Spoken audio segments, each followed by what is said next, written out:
Chapter 1. Halloween Night, 1986.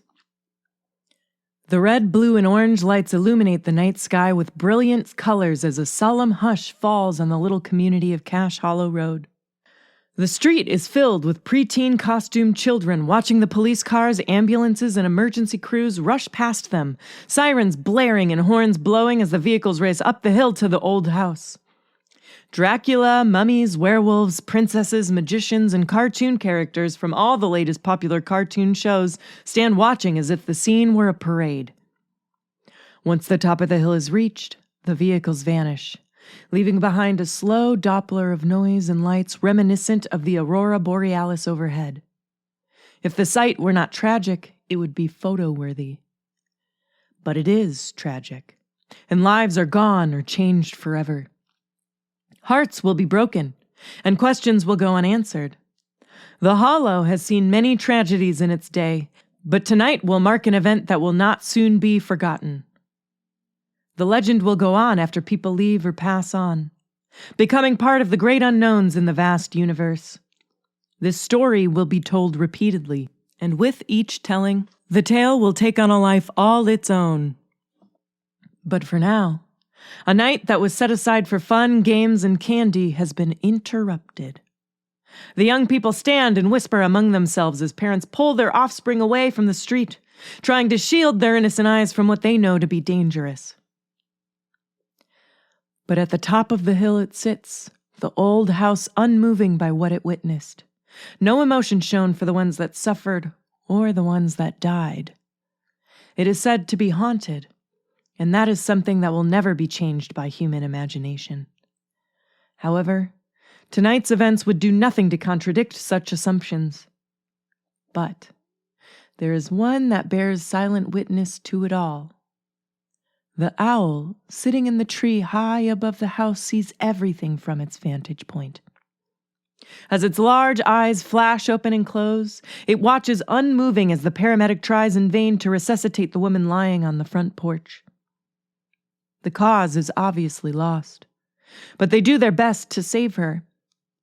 The police officers scramble into the home. One officer is seen leaving the house with a young boy under his arm.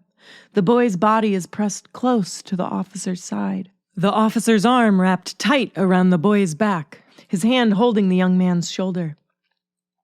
The owl sits solemnly watching, a silent observer, wise and unemotional, as the officer walks the boy to a waiting police car. Then, a loud voice is heard from inside the house. "We have a live one!" The owl continues to watch, and as it makes its low hoot that can't be heard over the noise below, it notices something out of place. A shadow moving slowly down the hill. The movement is what catches the binocular-like eyes of the owl. It has spent years training its eyes to hunt food from high places, and its tapetum lucidum detects even the most minuscule amounts of light, so it quickly sees the shadow like a slithering snake descending the hillside. The shadow belongs to no one, but the owl has no capacity of the brain to reason that. All it sees is the movement. The owl is curious. Could this be a nourishment of sorts? Its pedestrian mind wants to explore the possibility of clutching something that could fill its hungry stomach.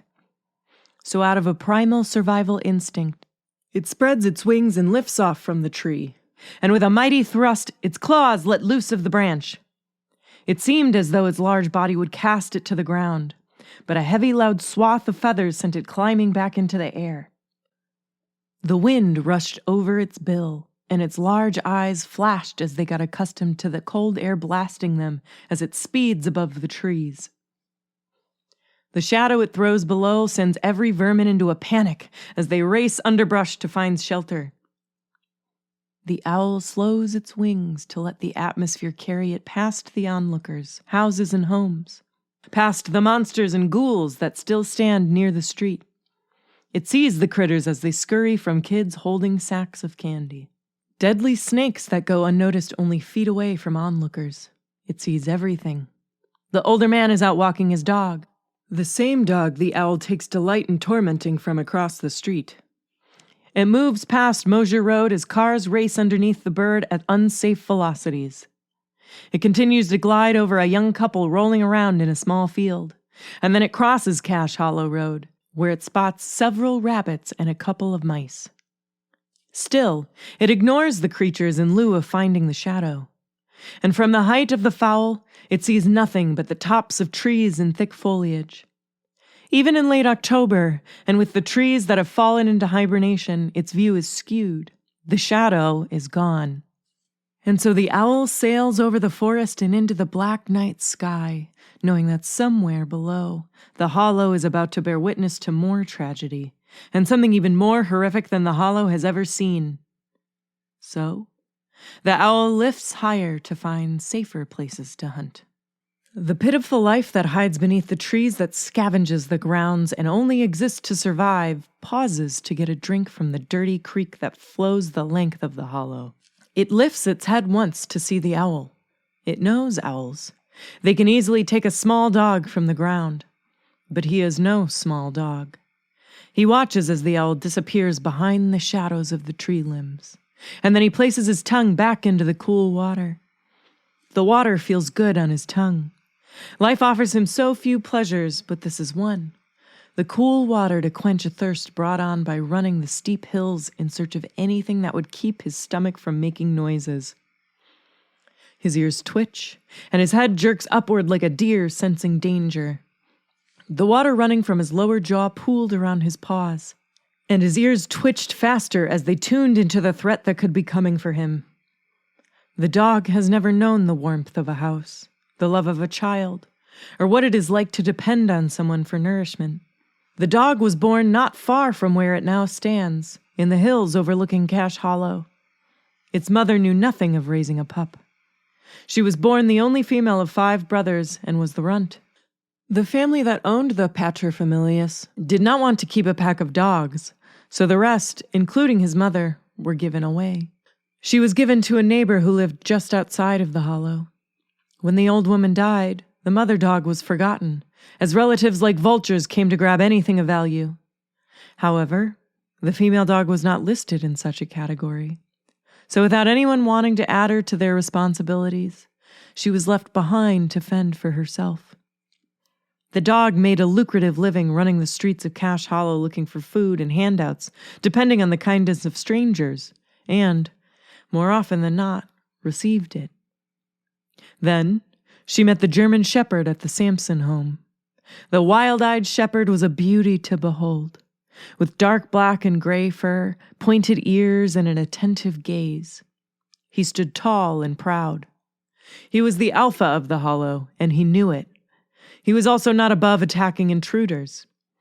Once, a family friend was visiting the Sampson home with his girlfriend. The shepherd named Ranger sat under a tree watching the couple as they crossed the yard, when suddenly the dog lunged for the woman he was unfamiliar with. In one swift motion, he ripped the woman's shirt from behind, tearing the fabric down the middle, taking with it bra and shirt.